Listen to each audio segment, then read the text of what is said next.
Hi guys, welcome to the Blue Deck channel. Today I'm using a lovely glossy blue NOC deck which Bidon the Magician kindly sent to me. It's a lovely deck. They are a marked deck, but I haven't got my glasses on and I think I'd need a magnifying glass to see it anyway. That's if I knew what it was. But they are a beautiful deck. They come with a bonus Queen of Hearts, a couple of very nice jokers, I like the style of that, and a bonus gaff card which we will use in the trick a little later. So just to get the routine underway, it will involve a quadruple anti-pharaoh. I know that's a little bit time consuming and what have you, but I do like to do it because it shows definitely just how the deck is being shuffled thoroughly. To begin with, I was thinking about the mathematical number pi, pi. And as I was dealing down a pile, I thought, oh, well, that's a coincidence. The hidden word in pile is pi. So I thought, oh, well, let's make some piles of pile. That might be fun. And then we might be able to work out a routine where we can derive pi to a certain number of decimal places. So we'll give that a go.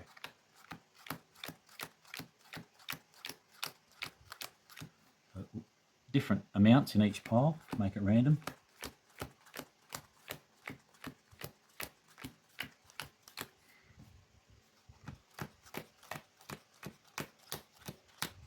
And they can go there.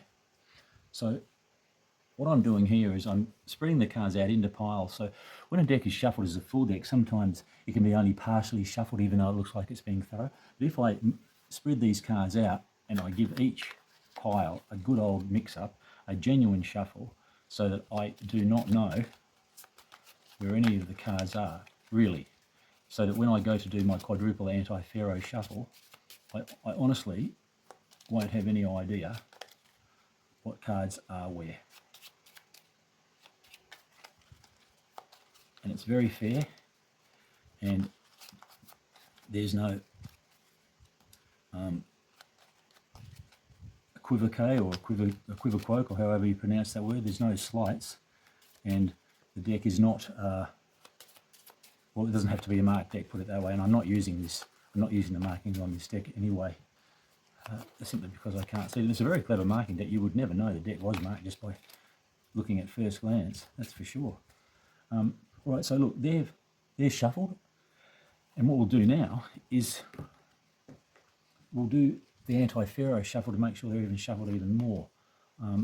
Now, if you're a magician, you've seen this many times, but if you're seeing it for the first time, it's really quite amazing. People would be very, very surprised that you could find a card after you've shuffled the deck like this, even if you knew where that card was in the first place, which I don't.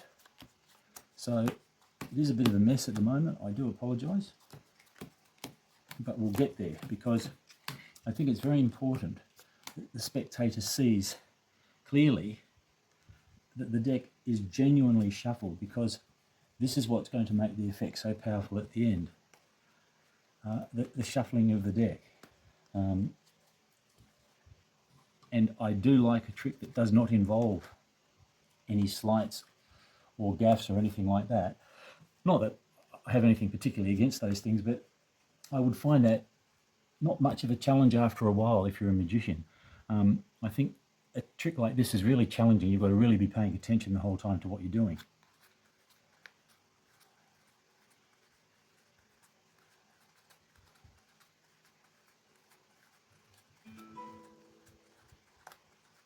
So that's half the deck there.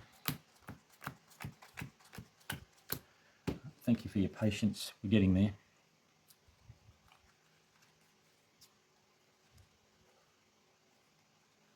We'll take 16 off the bottom, I think. Another 4. And then it's top and bottom. And the beauty about this shuffle also is that you know that the deck is being thoroughly shuffled from end to end, in the middle, the whole way through. And the fact that it was thoroughly shuffled to begin with is, as I said, a big part of this routine, because the spectator needs to be confident in the fact that these cards were absolutely moved around to begin with in order to then hopefully create pi, which would be fantastic. We're nearly there. When I say pi, I mean pi is a transcendental number. We'll try and create pi to a few decimal places at least, which should be impressive, hopefully, if we can pull it off. So I'll take some cards randomly now from here, and I'll just go through the deck.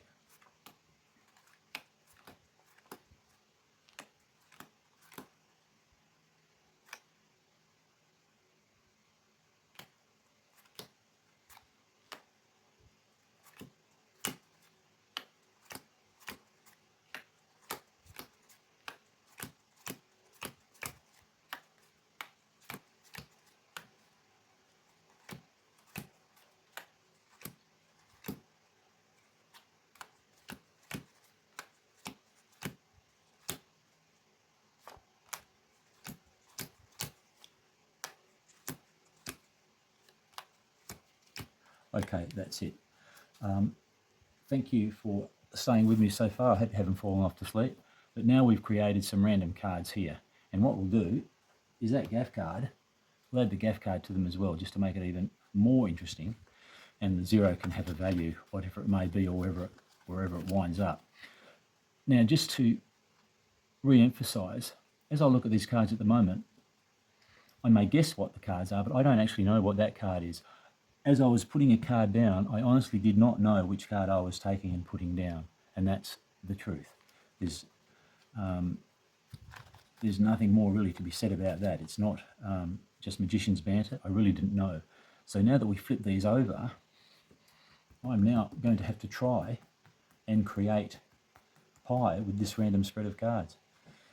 Now, at first glance, I might be able to find maybe a 3 and then a 1 and a 4 and a 1 and maybe a 5, and I might be able to actually even jag a few digits of pi, but I can't see myself doing it with all these cards.